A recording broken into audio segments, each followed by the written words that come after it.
ప్రతి ఒక్కరూ కూడా ఈ చెడిపోయిన రాజకీయ వ్యవస్థను చూడమని అడుగుతా ఉన్నా. రాజకీయాలు ఏ స్థాయికి దిగజారిపోయాయో గమనించమని కోరుతా ఉన్నా. నిజంగా మీ బిడ్డను ఎదుర్కోలేకపోతా ఉన్నారు. మీ బిడ్డ ఒక్కడి మీద ఇంతమంది కలిసి ఏకమవుతా ఉన్నారు. ఒక చంద్రబాబు, ఒక ఈనాడు, ఒక ఆంధ్రజ్యోతి, ఒక టీవీ5, ఒక దత్తపుత్రుడు, ఒక బీజేపీ, ఒక కాంగ్రెస్, వీళ్ళందరికీ సరిపోరు అన్నట్టుగా నా ఇద్దరి చెల్లెమ్మలతో కుట్రలు కూడా చేస్తూ ఈరోజు రాజకీయాలు చేస్తా ఉన్నారు. ఆలోచన చేయమని అడుగుతా ఉన్నా. రాజకీయాలు ఏ స్థాయికి పతనమైపోయాయో గమనించమని కోరుతా ఉన్నా.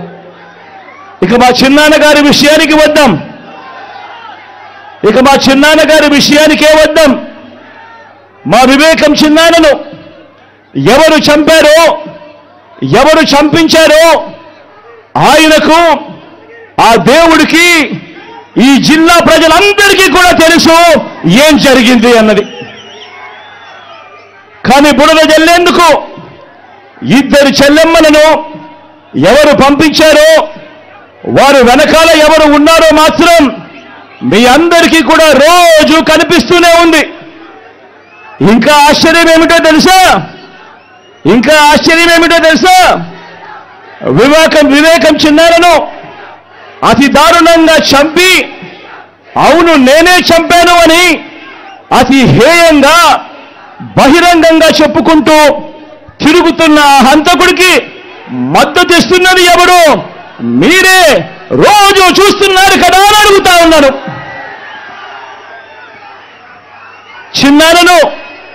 చిన్నారను అన్యాయంగా ఎమ్మెల్సీ ఎన్నికల్లో ఓడించిన వారితోనే, సంఖ్యాబలం లేకపోయినా కూడా ప్రలోభాలతో, అధికార బలంతో ఓడించిన వారితోనే ఈరోజు చట్టా పట్టాలు వేసుకొని తిరుగుతా ఉన్నారు అనంటే దానికి అర్థమేమిటి అని చెప్పి ఈ సందర్భంగా అడుగుతా ఉన్నా.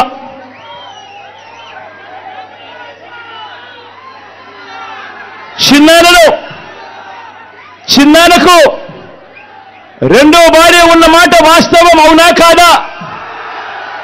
ఆ రెండో భార్యతో తనకు సంతానం ఉన్న మాట వాస్తవం అవునా కాదా? అవినాష్ అక్కడికి ఎవరు ఫోన్ చేస్తే వెళ్ళాడు వంటి అనేక ప్రశ్నలు